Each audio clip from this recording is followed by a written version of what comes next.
those are the people I truly serve.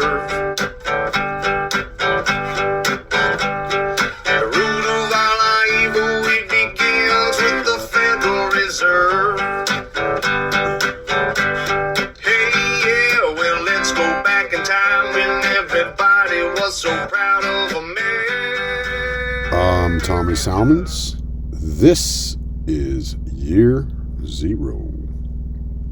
Today, we are getting into part 2 with Coop about philosophy and ideology. We spent a lot of time on this episode talking about conceptualism, or the conceptual reality versus reality and principle. We tie it in with a little bit of current events in order to give y'all an opportunity to kind of tie some of these ideas together and see solid evidence of what he's actually saying. And I think y'all will really enjoy this. So before we get into that, don't forget to go to the Libertarian Institute.org/donate and donate. The fund drive is still going on. Get yourself a book for a donation and help us reach that $50,000 mark that we are looking at getting at. So that's the libertarianinstitute.org/donate. Also, if you need graphic design, RyanBunting.com. Ryan Bunting designed the logo for my podcast. He's a good dude. He does this on the side for a little extra cash. So throw him some love, give him some work. Get a hold of him at RyanBunting.com. And as always, if you like this podcast, go rate and review 5 stars. Tell everybody else to go fuck themselves. If you want to donate to me, that would be paypal.me/Tommy Salmons. Or you can check me out on Cash App at Year Zero Pod on Cash App. If y'all want different ways to donate, just let me know and I'll set up a subscribe star or some shit like that.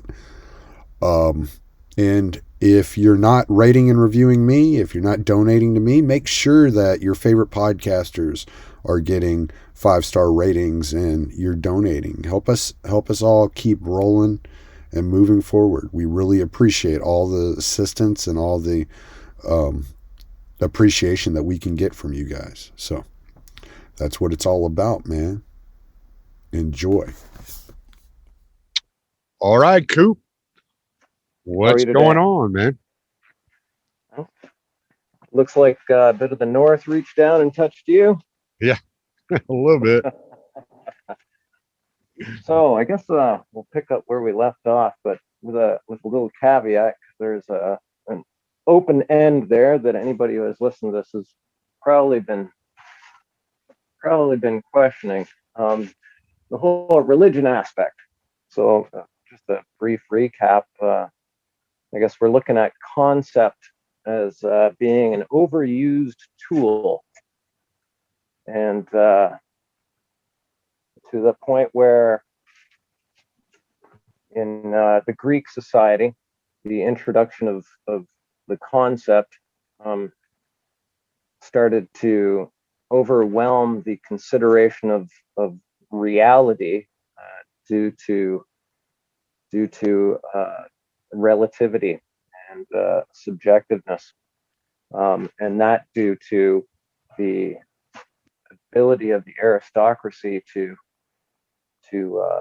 ignore the plight of the common day people, because they were just wealthy enough to not be concerned about the real things of life, like getting your food and whatnot. So the glaring question is, where does religion enter into this? Religion is the grand concept of all concepts. Religion originally started as a concept that was an answer to conceptualization. So as we mentioned, conceptual concepts were developed as a tool with which to envision solutions to problems. And part of the problem that religion initially addressed was the fact that we don't have the answers to everything. To put it even simpler, we did not have the technology to answer a lot of questions in our primitive state. In fact, we still don't have the technology to answer a lot of questions. And the answer to that, and the answer to wasting time trying to figure out things that we couldn't figure out yet, was to create a concept that would kind of put the need to further solve that problem that we can't solve to bed. So to give an example, lightning. They didn't know where lightning was. They understood what lightning was, but they understood that it was an active phenomenon that was definitely a part of their reality and had a definite physical effect. However, they couldn't explain it, and they didn't know how to explain it. They didn't understand electricity, the very real reality of electricity. They understood the effect of it. They didn't understand how it was generated, where it came from, et cetera, et cetera. And attached to that unknowing was a fear. So there was the problem that had to be solved: was how do we allay fears without actually having any knowledge of the things that we're afraid of. So the concept was to create a concept that would allay those fears. So the concept itself, in the case of religion, became the solution, albeit a temporary solution that was begging further investigation with the tools to further investigate it, science.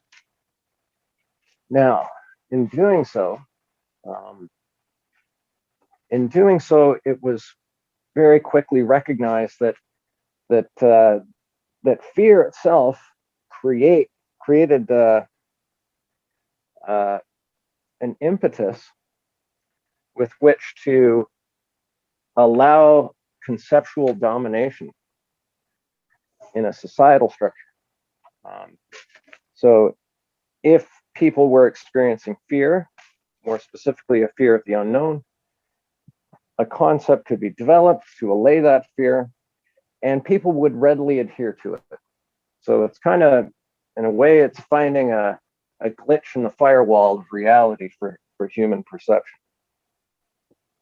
And as such, it is extremely well developed.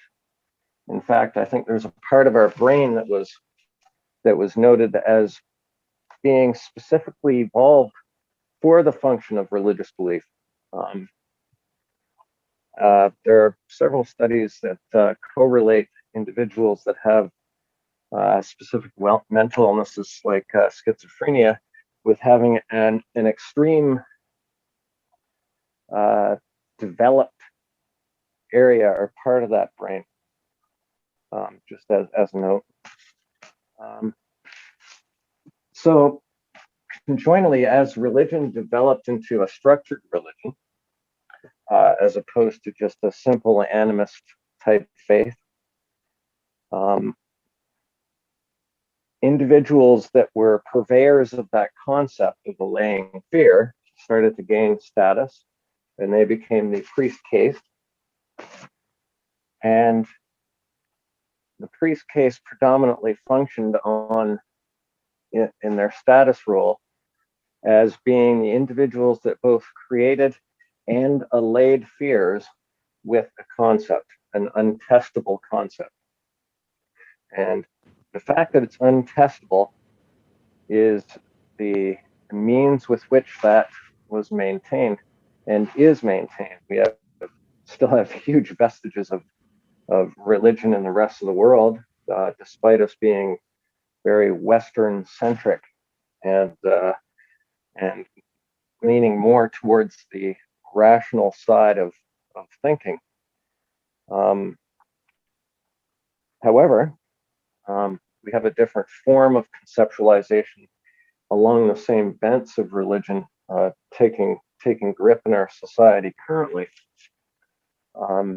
That is feeding off of that evolved function of the brain to adhere to a religion or a concept in the face of overwhelming reality. So, in this sense, the more knowledge and information that we have via the internet, for example, the more difficult it is for people to rationally grasp a concurrent reality in unity with the rest of society. And so we start to get an ideology filling the place of that religion, taking advantage of that glitch in the firewall that is a part of our brain that begs us to believe, asks for our faith, requires it in order to create some kind of psychological stability with us in our lives. So that the difference being, it's not lightning that we're afraid of anymore. It's the sheer preponderance of knowledge that we have access to without having evolved the ability to comprehend what all of it means as an inclusive package. Well, and we're in a situation, as far as I can tell, that the religion has become the existence of the state, and maybe it's because of the comfort of our Western world that the only beneficiary, I wouldn't even say beneficiary, the cause of that comfort is believed to be the existence of that state. Yeah, you could put it that way.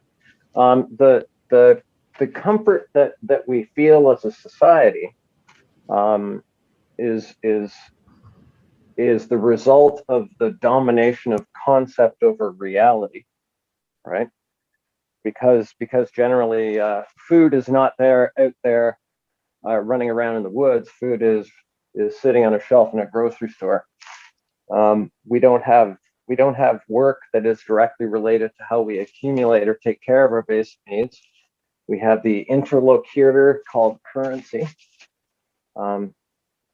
So we don't work to skin and quarter that deer anymore. We work doing our various jobs to get money to purchase something that's already prepared for us.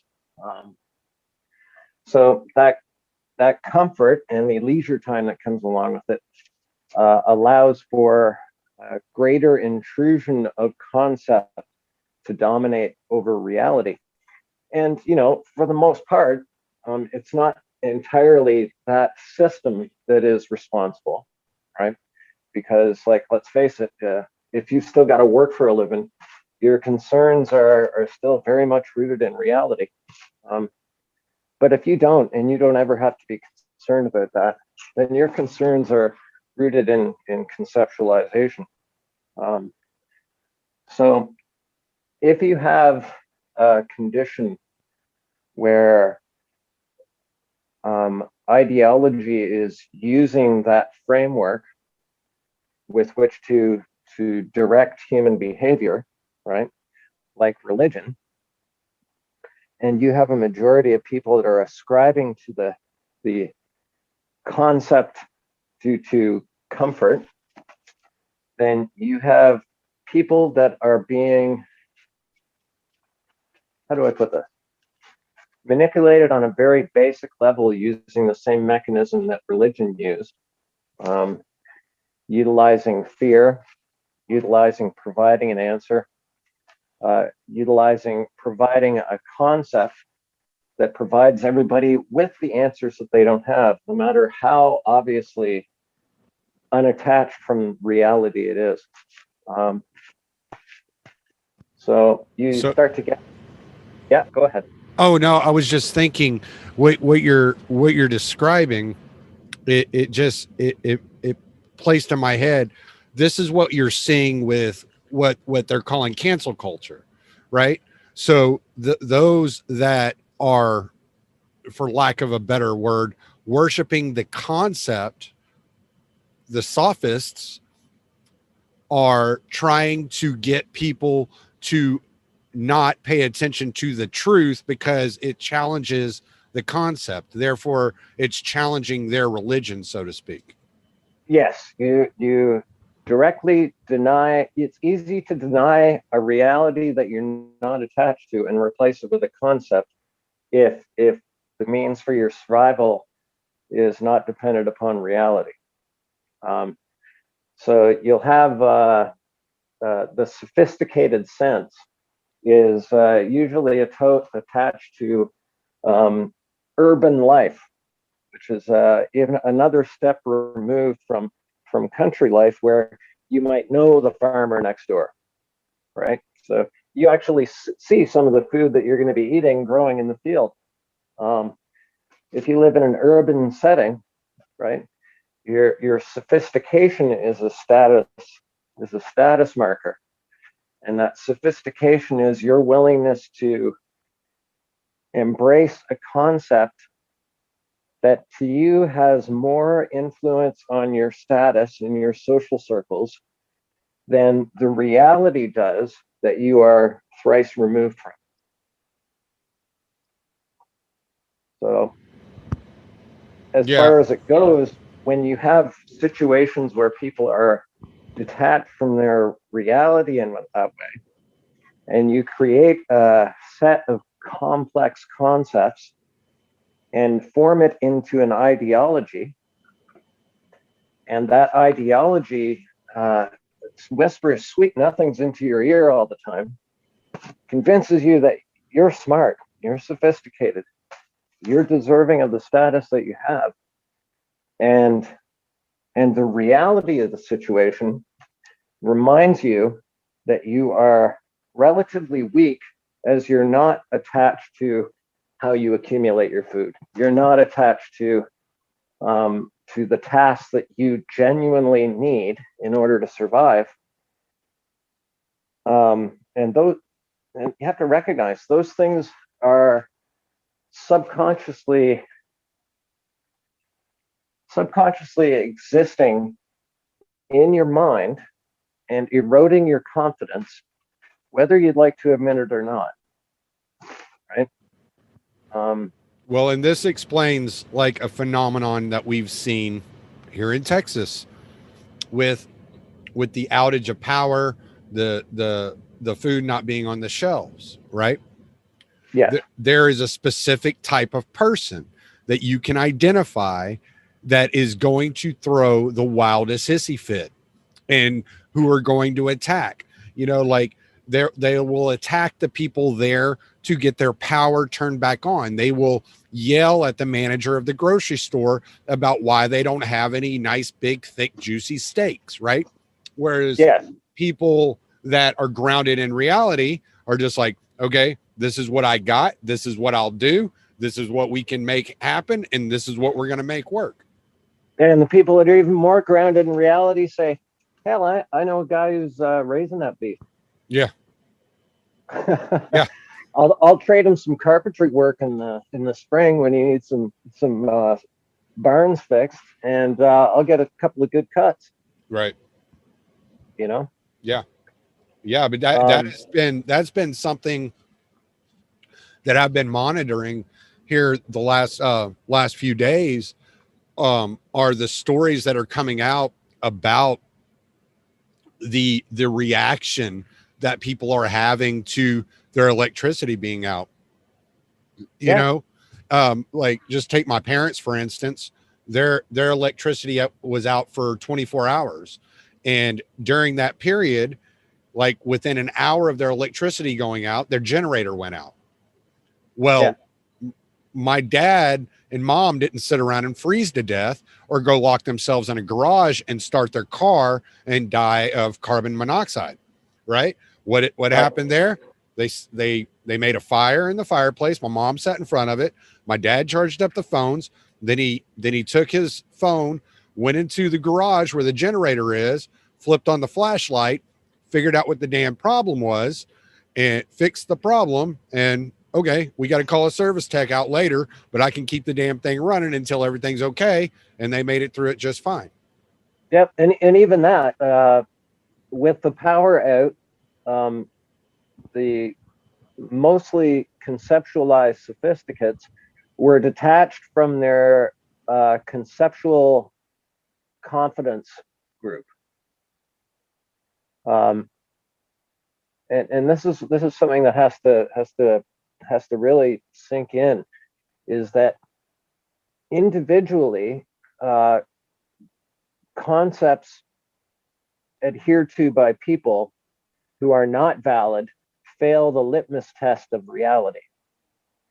But if you are detached from a group of people telling you that this concept is correct, and then you are forced to deal with reality, and it does not reflect your concept support group, then it creates a psychological crisis, right? So you have people acting extremely irrationally, not necessarily because of the true circumstance, but because they are detached from their cognitive support group. Mm. They're forced to face a reality, forced to face the weakness of concept as a standalone thing you can depend on over a reality that is immutable. So that conceptual dependence is ultimately the end game of every single ideology, Mm-hmm. right? So Now, we can bring it back around to quick question before yep. we bring it. Would you say that the belief in the conceptual reality breeds collectivism, or is it collectivism that breeds the conceptual reality? Collectivism is one of the glitches in the firewall that is taken advantage of. So we have that part in our brain which evolved to allow for belief, right? Mm-hmm. Simply because we cannot know everything. We have to have faith in something, right? That is a glitch in the firewall. And the other glitch is the need for us to be part of a tribe, right? Or a group, right? So when you have those two weaknesses that are taken advantage of by an ideology that proposes a concept, and then furthermore, that ideology seeks to gain dominance over reality, that's when you have the issue. So it's not really a chicken before the egg. It's more of a how is that egg being fried? Yeah, it's how it's being manipulated. Yeah. Yes. Yeah. Okay. So it's that it goes back to the tribal mind, and then, but how does this is kind of off the beaten path, but this is just, I'm curious. How does the tribal mindset, of the extended family or the multi-generational, families that have always cooperated together, how does that become the mindset of 300 million people must be the same? Like, how does that evolve to that? Well, along with being detached from reality, right? Mm-hmm. You also have to have a condition where a person is detached from the need to maintain relationships, right? Okay. So whereas family units used to be integral for individual survival, it's not so much anymore. You're no longer hunting with your uncles and your brother and your father to get food, right? Mm-hmm. So therefore, the bonds between you and your family don't have to be as strong. In fact, they are not developed to be as strong as they were in that initial tribal instance. Right. So quite often in society, you can very easily detach from the bonds of your family or your community or whatever, and still have the fulfillment of having a tribe. They're just a tribe that is determined by different commonalities that are not based on necessity. Right. So they become a family of choice. And family of choice that does not have that survival requirement behind it is how conceptualization and ideology start to form families based around their concepts and ideas. Mm-hmm. So you and I think alike on this. Therefore, we are bonding over this concept, and whether or not it reflects the reality of the situation or affects either of our survival is irrelevant. And as such, you can amass a larger amount of people to adhere to a concept or an ideology than you ever could through a tribe or a society, and we're starting to see quite possibly even a nation. So as far as that goes, if you have a concept that is flattering to everyone in the sense of you're special, the reason that things are happening in your life is not associated with you because you've done everything perfectly, and we're here to support you and convince you that truth.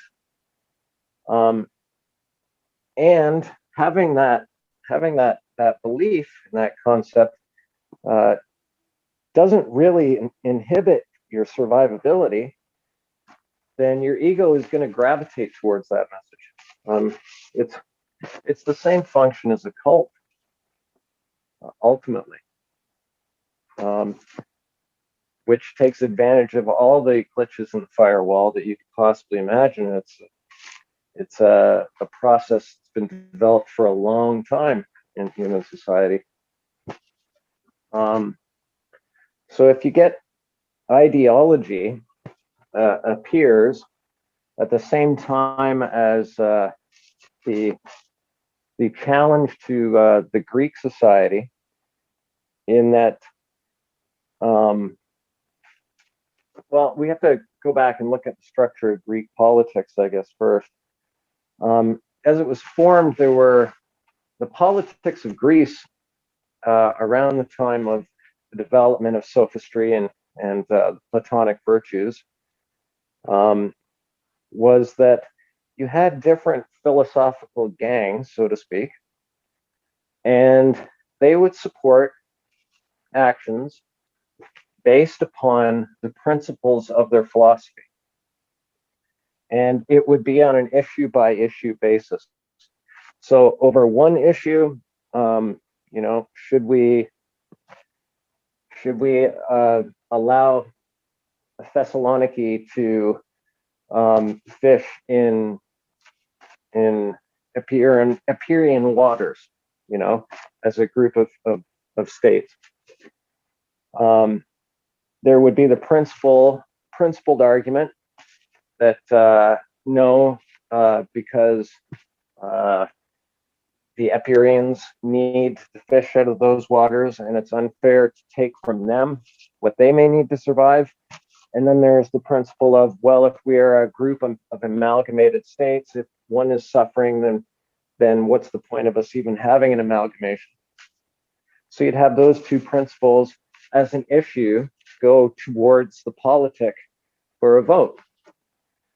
Now, you'd have these different philosophies going on those different principles, and your allies, your political allies, would shift based upon the principled stance of the issue taken on the issue.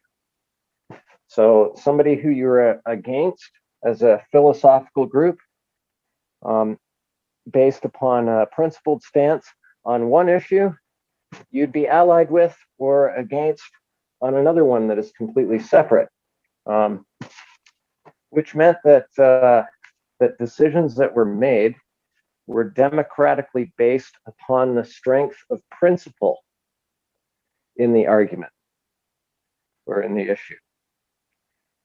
When you started to get the sophist influence, you had the relativistic argument that diluted the principled mechanism of decision making and utilized rhetoric to generate a false majority of thinking based upon basically an emotive response. So how can we get people to react and vote emotionally instead of on a principled basis? And with that impetus towards emotive-based politics, you started to get the development of teams who, regardless of principle or point, would be on the same team voting on an issue simply because they were on the same team. And that's where you get the development of what is called party politics, where you cannot vote, you cannot empower a party in the United States or Canada based upon the principles of a single issue or many issues. You either vote for this, and along with it comes a whole bunch of other things that you might disagree with, or not. So there is no principled voting system in current democracy. It is all team voting system. Well, and by going the route of teams, it becomes a popularity contest and not a contest of ideas. Yes, well, it becomes a who can we convince to be on our team, as opposed to how can we best exhibit the principles that are imperative to making the right decisions.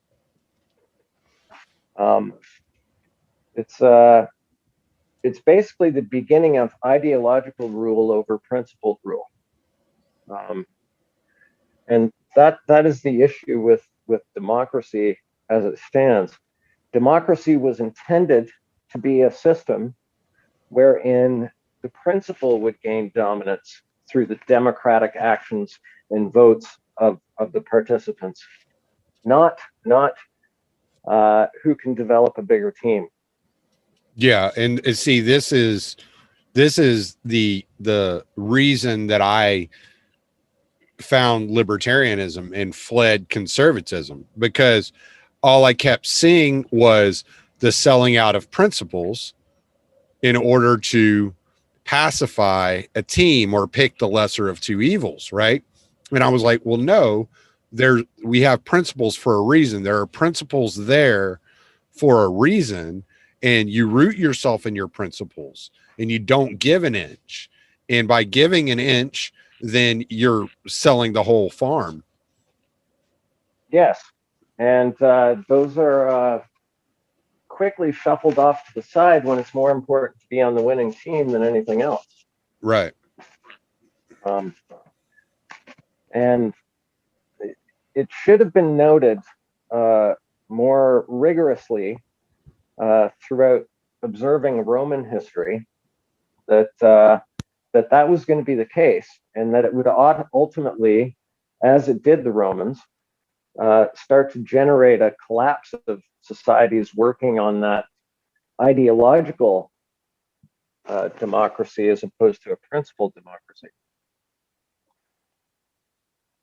But it didn't. And we're starting to see the fruits of that now, in that the conceptual bent has gained so much dominance in the social sphere for many reasons. Many reasons. It'd be foolish to try and pin it all on one thing. Well, as we were talking earlier, I mean, there is going to be a reality of all the money that's been printed over the last year. Like that, Yes. there's no getting around it. One of these days, and I mean, you said May, and I'm like, I don't know if it'll quite be that soon, but one of these days, you are going to reap the fruits of your labor. You know what I'm saying, so to speak. Yeah. And, Yeah. Because reality, it can be put off, but it cannot be put off forever. Right? There's always a time where you've got to pay the piper. So if we're going to pay the piper for the concepts that we've been adhering to, and for allowing the conceptual sophistication of our society to take us so far from reality and the evolutionary basis of our species, to a point where we don't even understand ourselves, then the amount that we pay the piper is going to be far greater than anybody's prepared to pay. And that's not to say that everybody is going to suffer overly in this.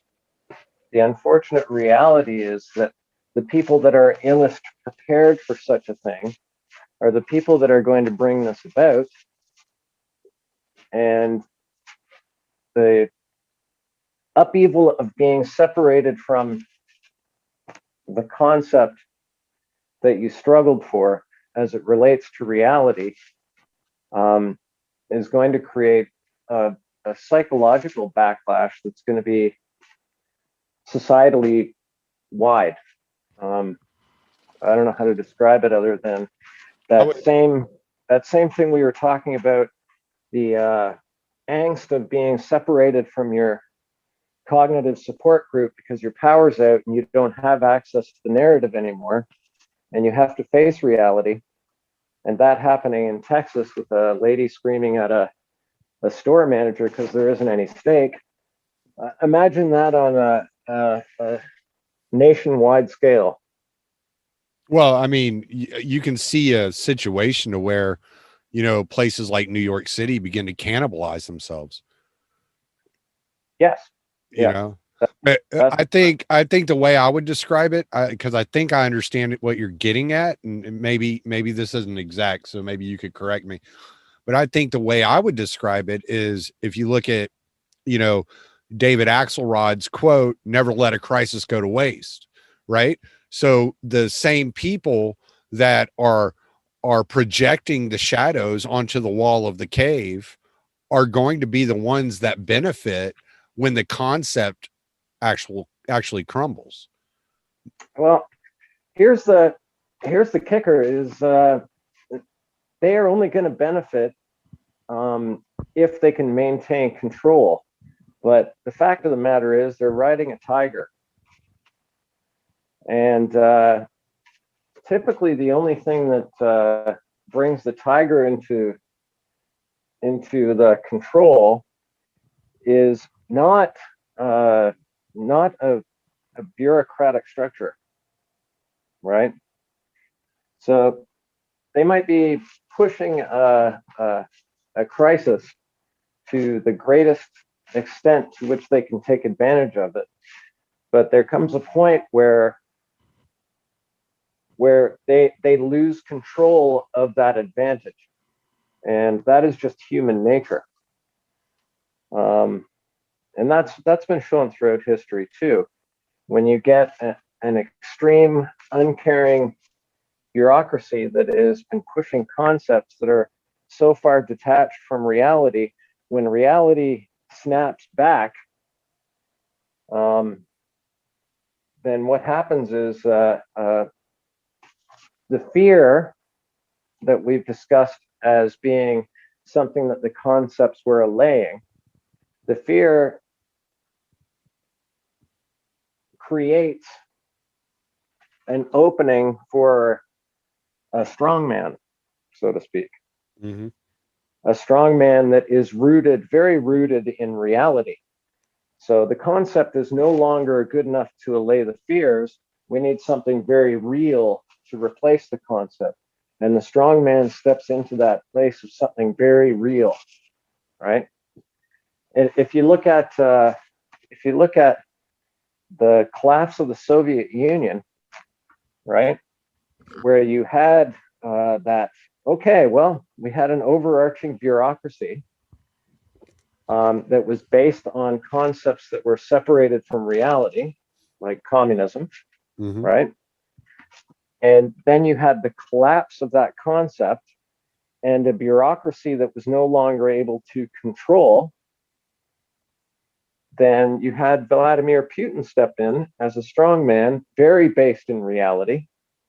And he took over the job of allaying fears from the failed concept.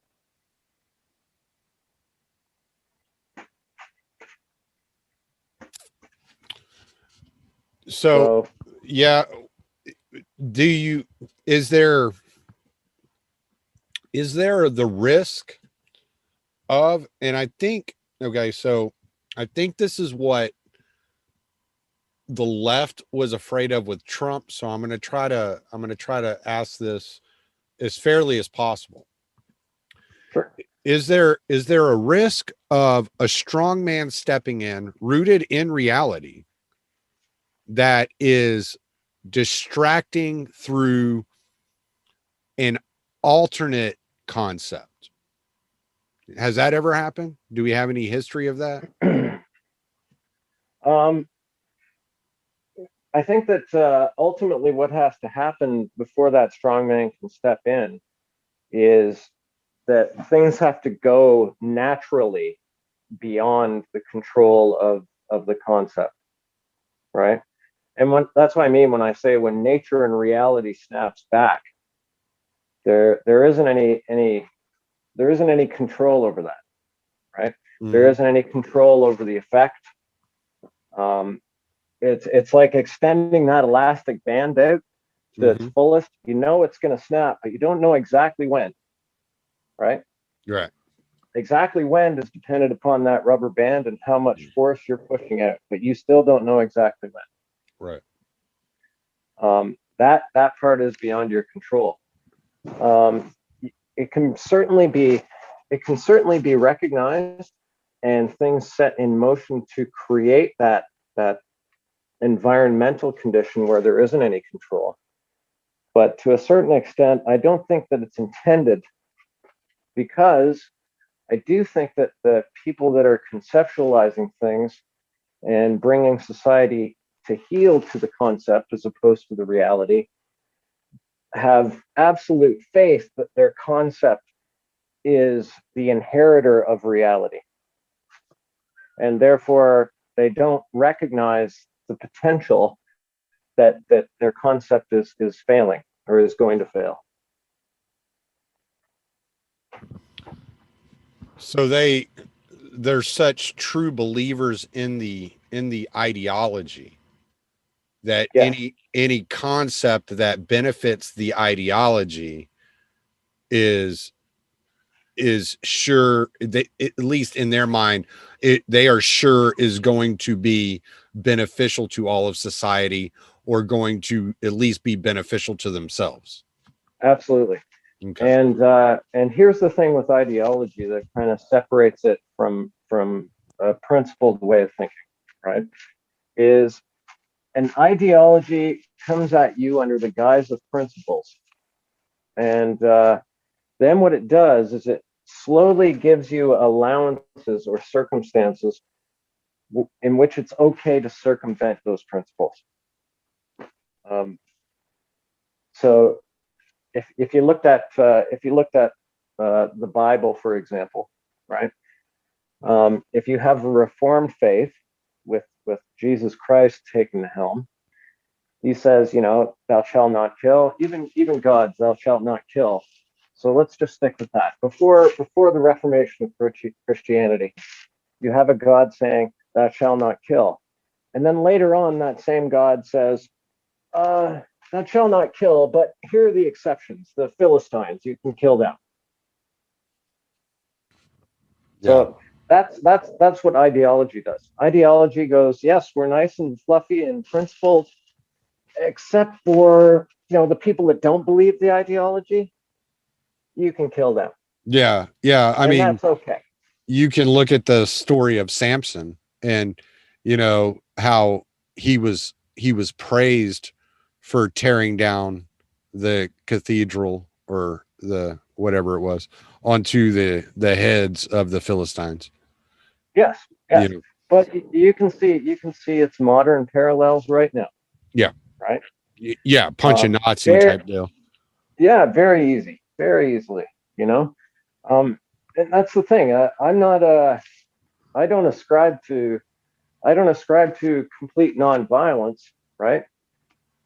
Um, there is a reason that violence is the ultimate authority, and anybody who tells you any differently is lying to you, right? Uh, Ultimately, violence is the ability to remove the ability for one to make a living or sustain oneself, whatever means that is, right? Or to stop or inhibit an individual from conducting their life, right? Hmm. That is the prime authority which governs every single human behavior in society on the planet. So to hypocritically suggest or allude to the fact that that's not the case is just a lie, and it's part of the big lie that that any state would love to convince its people of, right? Hmm. And in effect have, right? But they practice absolutely no restraint in recognizing that authority and practicing it. Right. Well, Um, and it's interesting too, because when you run through the ideas, and especially when you look at the commandment, thou shalt not kill, that is very nationalistic in a sense, because of the way that you're taught, or that the people of your nation, the people like where I am in America or Texas, they are basically a different breed of people. That if there were a foreign invader, we would all be expected to pick up arms and fight against that foreign invader. But we are never expected to pick up arms and fight against our neighbors. right. Unless, right? And there's always an unless. Yeah. And that is very rooted in a reality, right? The concept is to juxtapose that. The concept is that we are all one, which is basically a reductionist view that the operating principles in which people conduct their lives are the same simply because of our species, and that culture has no effect on humanity, right? When we can see the differences in culture very readily, very easily, and how the individuals in those culture conduct themselves in their lives, and see differences. So the concept um, of difference has been, how do I say this? It's been convoluted and yet supported at the same time, which does not match a reality in a very obvious way. Yeah. Um, Well, yes, and there are people in other countries who culturally do wish ill will upon the denizens of your nation, of my nation, and there are people within our countries, respectively, that wish ill will on the denizens of another nation. And that's simply because of cultural differences or political differences, or even the basis with which an individual um, is raised up in that culture. Um, that's just the way it is. You can't turn a blind eye to that, or else it's extremely naive and dangerous. Right. Well, And to turn a blind eye to that and actually follow through with that is one of the effects of an ideology. mm-hmm. Yeah. Yeah. Well, and it seems to me that we are one, the idea we are one, in the times that religion was birthed, was very useful. It was almost necessary for survival, right? But Yes. in to expand the tribe, okay, to expand it from the extended family or just a couple, 2, 3, 4 families, whatever, into the monoliths that exist today that are considered nation states is very unnatural. And that it is a very natural thing to try to feel that commonality with a small group of tribesmen. But when you extend it beyond these groups, you begin to strain it, like you said, like a rubber band stretching, and you never know when it's going to pop back. Exactly.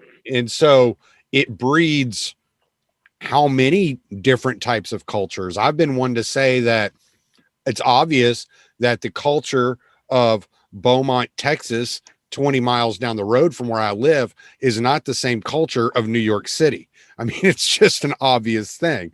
You know, Yes, North Dakota is not Florida. You know, yes. so And along that same vein, the obvious similarities that we have are special similarities, right? Every mother loves their child. It's a natural thing, right?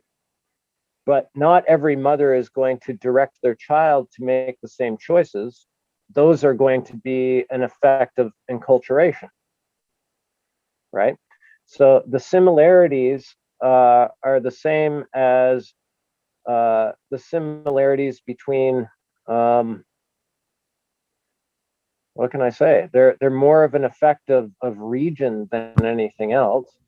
In that Canadian culture and American culture are very similar in that sense that we have a lot of points in which we can meet eye to eye on. But in general, our view of guns is very different than the American view of guns. And I don't mean me specifically, yeah. but our culture has a different view of guns and their purpose and their use, right?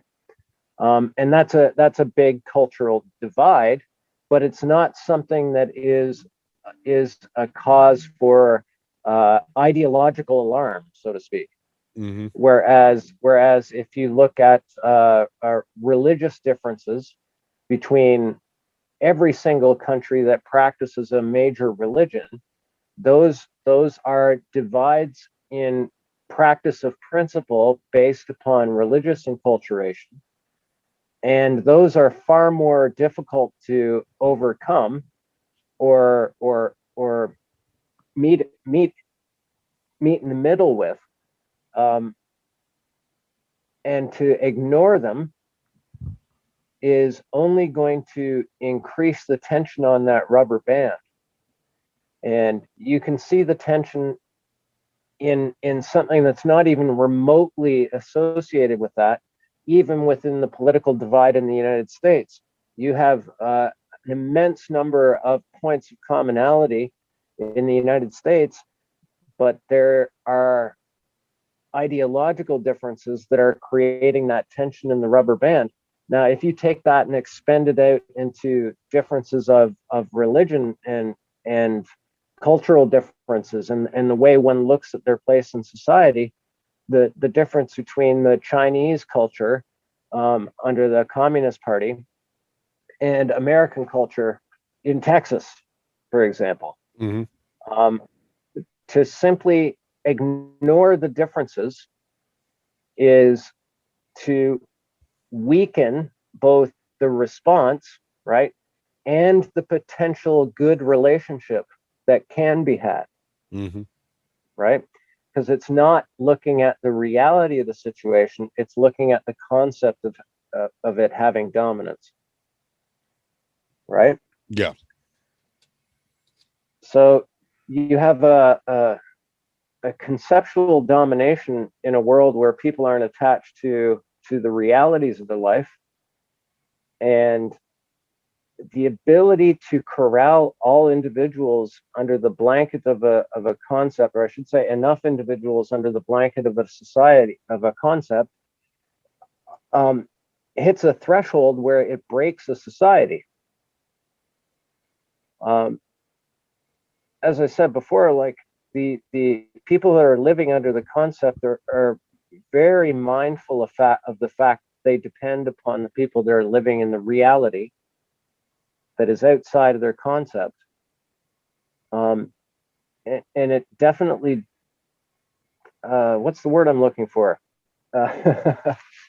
It creates resentment. Yeah. Well, it's like, I think I don't know if I said it on the last podcast, but I said it before. They hate you because they can't live with you and they can't survive without you. Yes. Yeah. And not only that, when the message is slipping that there's the recognition of reality, and those that are still very much attached to reality, that they will stand regardless of the concept, right? Then you start hitting that point of societal divergence, where you get the collapse of a society. Right. Well, and we've seen this recently. I mean, look at what happened in Zimbabwe. You know, the farmers, basically those rooted in reality, were either murdered or run out of the country, and the entire society of Zimbabwe collapsed. People began to starve. Now they're begging the farmers to come back. Yeah, and the same thing is happening in South Africa right now as well. Yeah, absolutely. And I'm very familiar with that. My wife makes sure. If you look at the UK, the United Kingdom, the reality of the country is not London, but London very much is a completely different culture than the rest of the UK. And you can see, I like using it because it's a relatively small regional group that we would consider a small area, right? Comparatively. But they have a divide that is still, if not more prevalently noticeable than the division in the United States, believe it or not. Right. Yeah, I mean, look at Brexit. Yeah. Yeah. Brexit really brought that out. Yep. In fact, the last vote where the Conservative Party in Britain basically mopped the floor with every other party, despite the wishes of London, kind of showed that too. Now, I don't know where it's going to take us. I think that ultimately there is a failure in leadership for people that are proponents of reality in stepping up and saying, okay, enough's enough here. Right. And that has a lot to do with, like I say, the whole concept of the politic going into team instead of principle, right? You don't have leaders that are capable of getting the power without being part of a team. And no team will get into power challenging the concept. Yeah, and see, that's you had mentioned to me the other day, actually, that it's up to us to just step back and watch them blow themselves up, basically watch them to destroy themselves, right? Yeah, that term is well, to assist that implosion, so to speak, is called accelerationism. I'm not a big proponent of accelerationism because that means having an active part in a destructive force, which goes against my principle. Right. However, what also rubs me the wrong way is and it's part of my Stoic philosophy is recognizing at what point do you not have power in something, and it's better to direct your effort towards something in which you do have an effect. Right. So yeah, if we shrink back and go, okay, you know what, this is what's happening in the larger span of the world.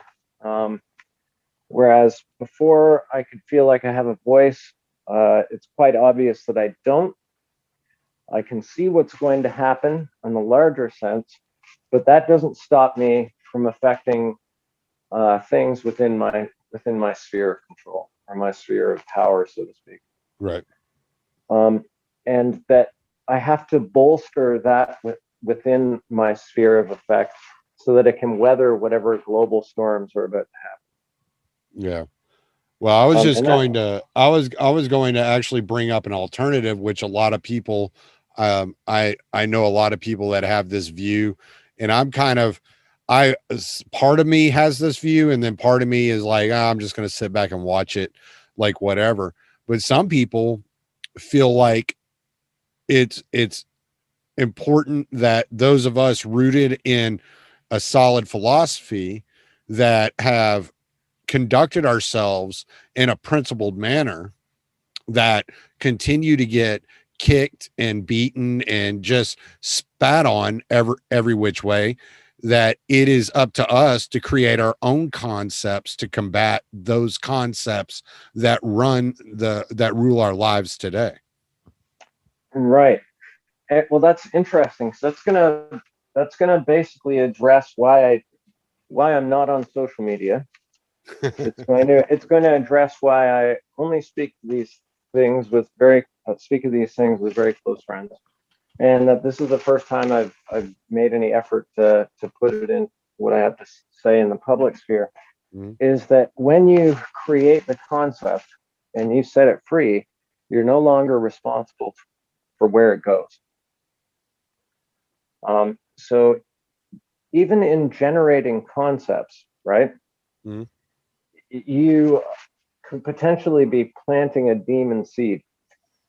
And I'm sure that there are a lot of ideologies who have seeds in philosophy, and seeds in philosophies that were never intended to be subverted into ideologies, right? Mm-hmm.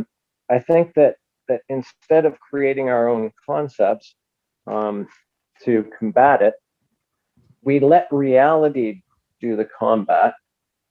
And what we do is conduct ourselves in accordance with that reality and maintain our strength in doing so.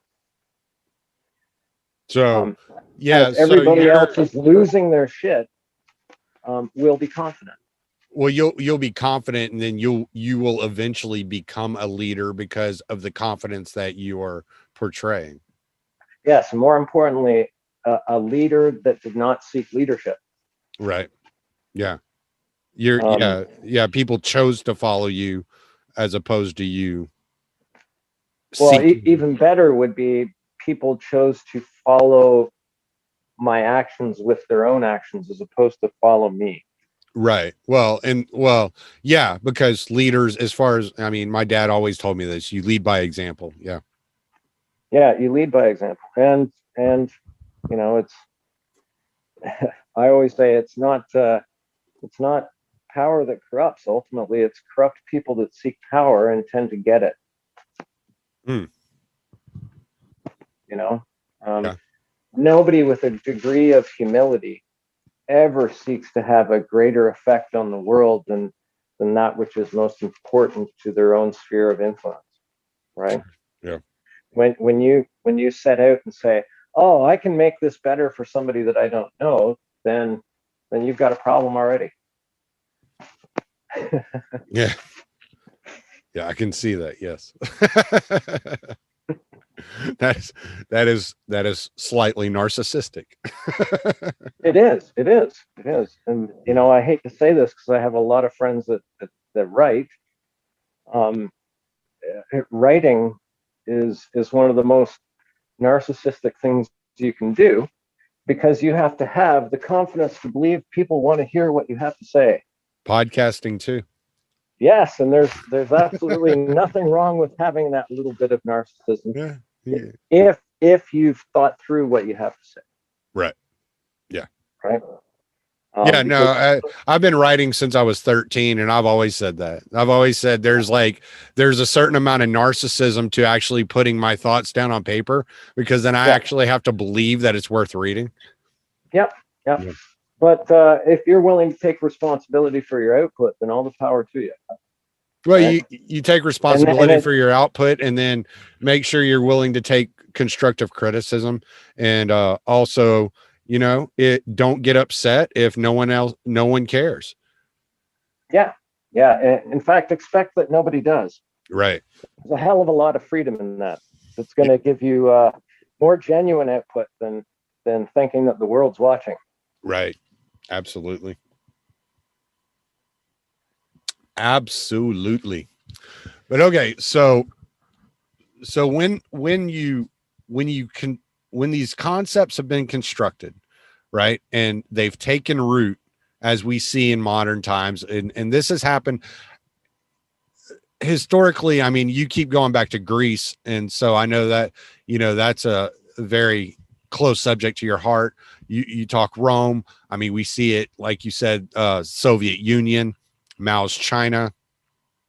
I mean, we've seen it time and time again, and yet it continues to come up. And so those of us who are not ideological, who are more or rooted in principle and philosophy, we're sitting here watching this, and we see the potential devastation that it can have on people that we care about, and that maybe the potential devastation it could have on future generations of our families. Like, it's very hard to sit back and just watch it. It is. It's extremely hard. And there's no solace in it. There's no solace in thinking everything is going to work out. Right. Ultimately, everything does pan out. But for things to pan out, it usually has a devastating effect first. Yeah, it gets really. The forest did grow back after Chernobyl. Yeah, true. But like I said, that's hard to take solace in.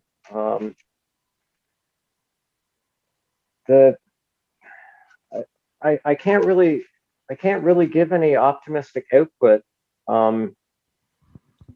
other than to say,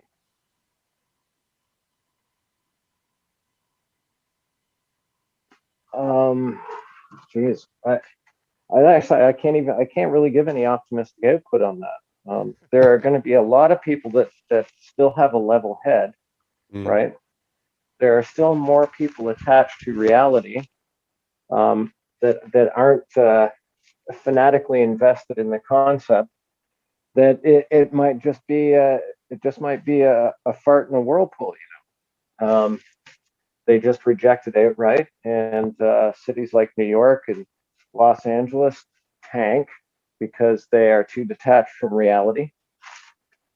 And the hinterlands and the flyover states go fine, and people in Alberta and Manitoba just carry on. But again, that's dependent upon what the conceptualizers that have the financial power decide to do to these people that are still attached to reality, right? Right. Well, so and sure, it's great. You can carry on. You could probably get along fine without reading the New York Times piece in if you live in Manitoba or Texas or something. But if that bank who's headquartered in New York or Toronto decides to foreclose on your farm, then you're not going to be so fine.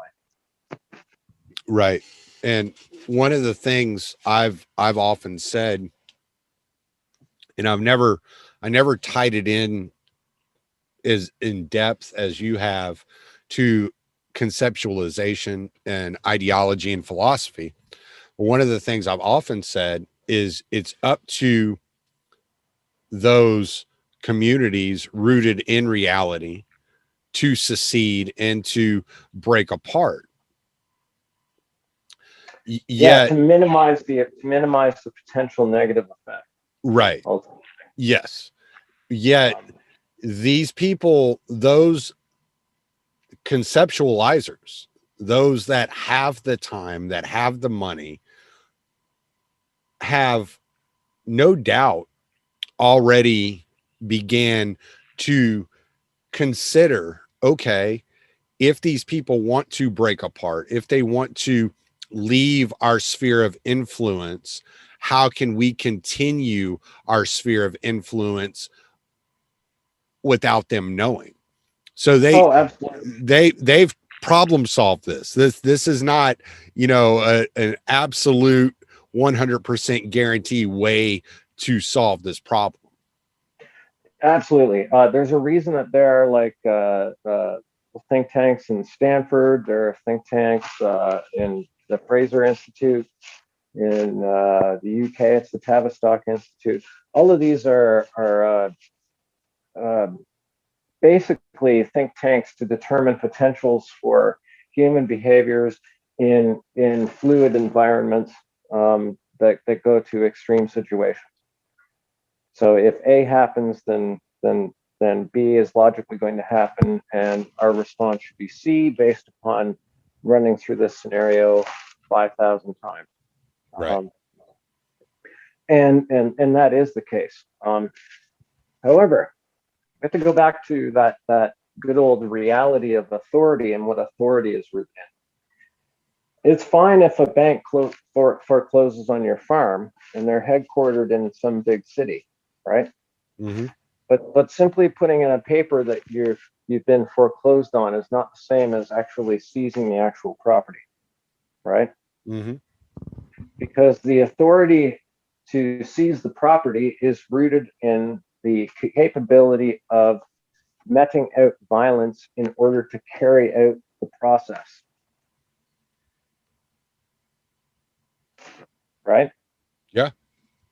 So let's just take a look at what the Democratic government is putting on the table right now regarding gun control. If you want to take a look at preparations for that. Okay. Again, they're beating that tired dead horse of prohibition, and have a belief that it's actually going to go somewhere, and probably because they have a reason to believe that it's going to go somewhere. And it definitely will serve a purpose in consideration of the financial crisis that, like anybody who's realistic and has half a brain in their head, can see coming down the pipes. Right. Right. It's to allow the authoritative seizure of land, not just the shuffling of a paperwork in some office in a city and stamping it and filing it away, going, well, that's done. And that's what people are not really prepared for or gearing up for. They look at the economic collapse that's coming, and they might even agree that it's going to happen. But with regards to the ramifications, it hasn't sunk in yet. And kind of that's what the establishments are betting on. Shock. The shock of reality. Right. And this is where communities banding together become more important. Yeah. Because regardless of what arm of authority is used, that arm of authority is still of the people. Mm-hmm. And of the people against the people doesn't work so well as of the people against a person. Right. Right. Yet And they continue to try to sell that 74 million people are domestic terrorists. yes. Yep. Yeah.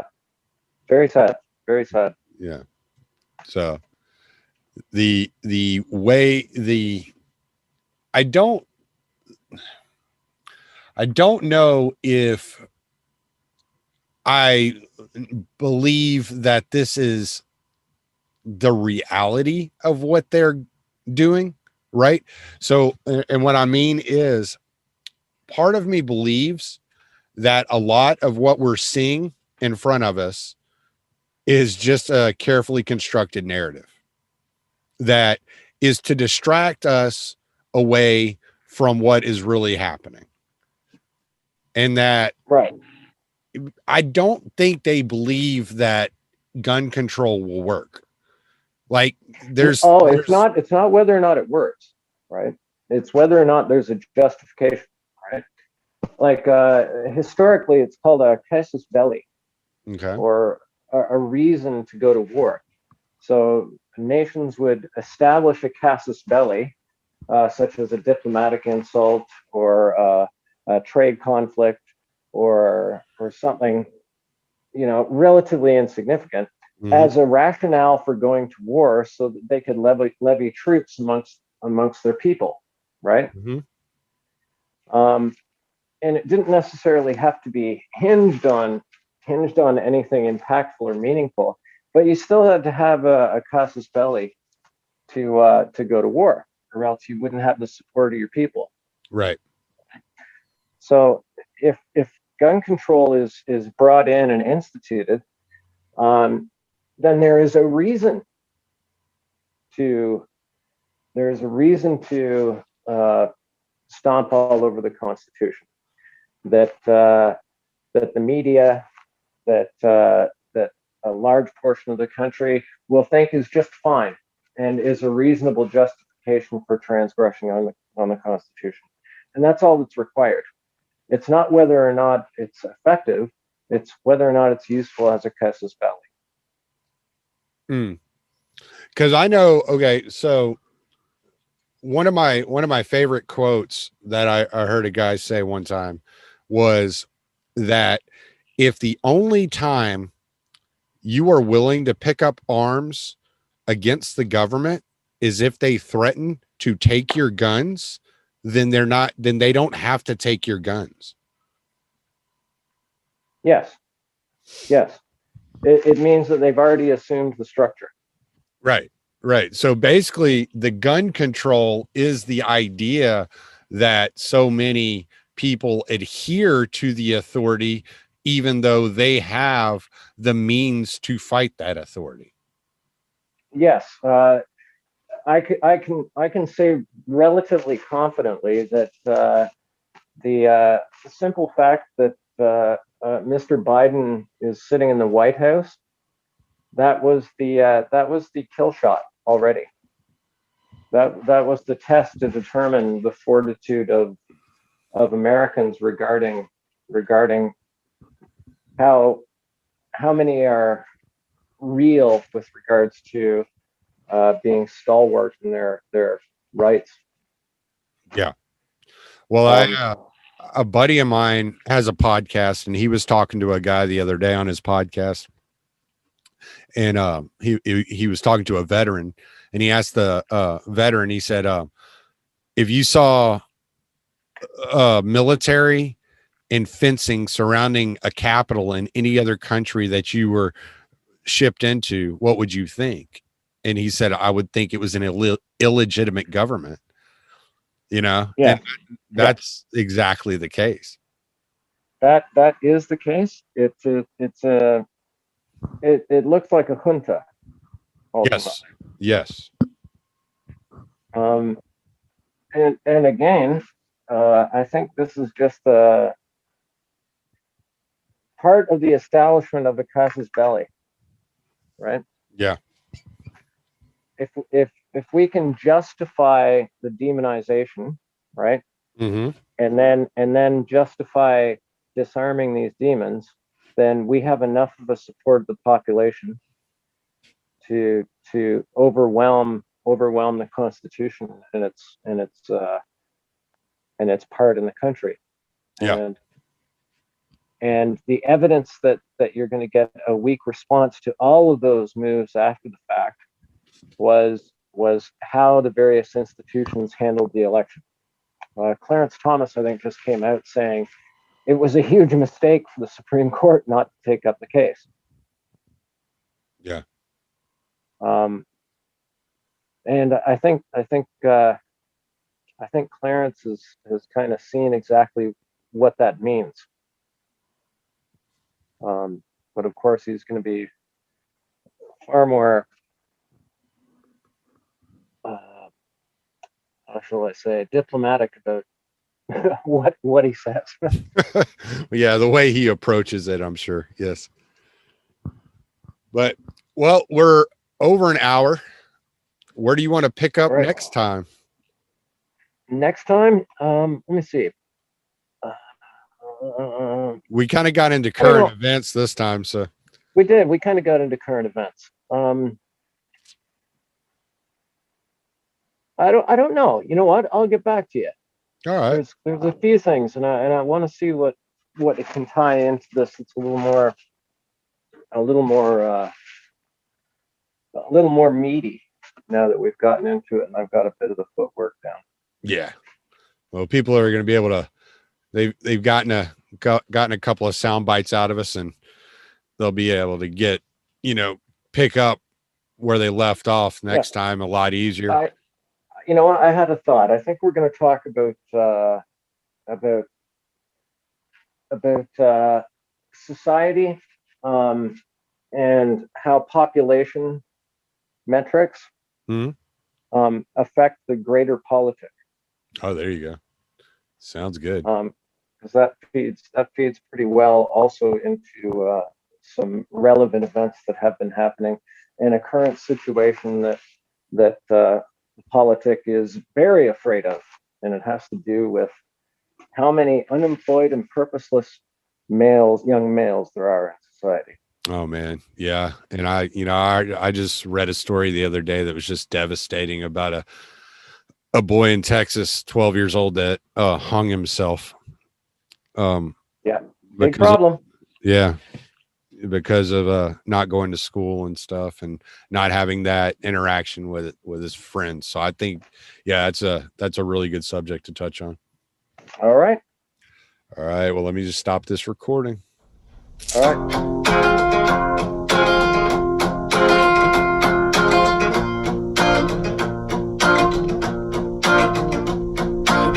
Play this game of pick and choose. Well, it's a game that was made for you to lose.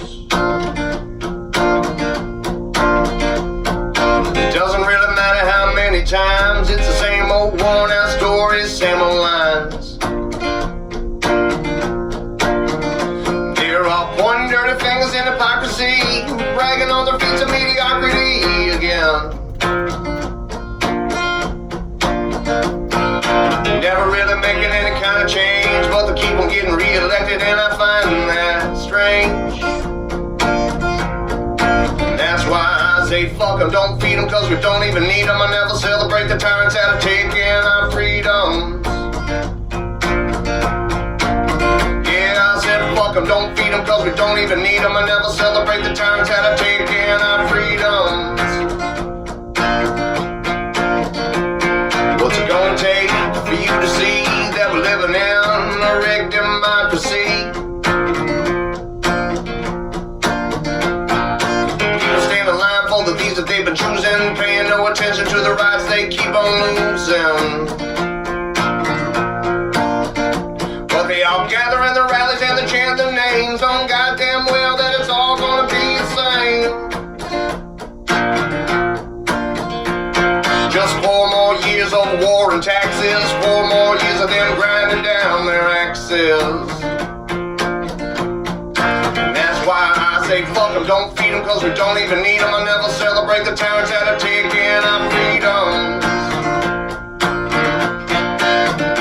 Yeah, fuck them, don't feed them, cause we don't even need them. I never celebrate the tyrants that are taking our freedom.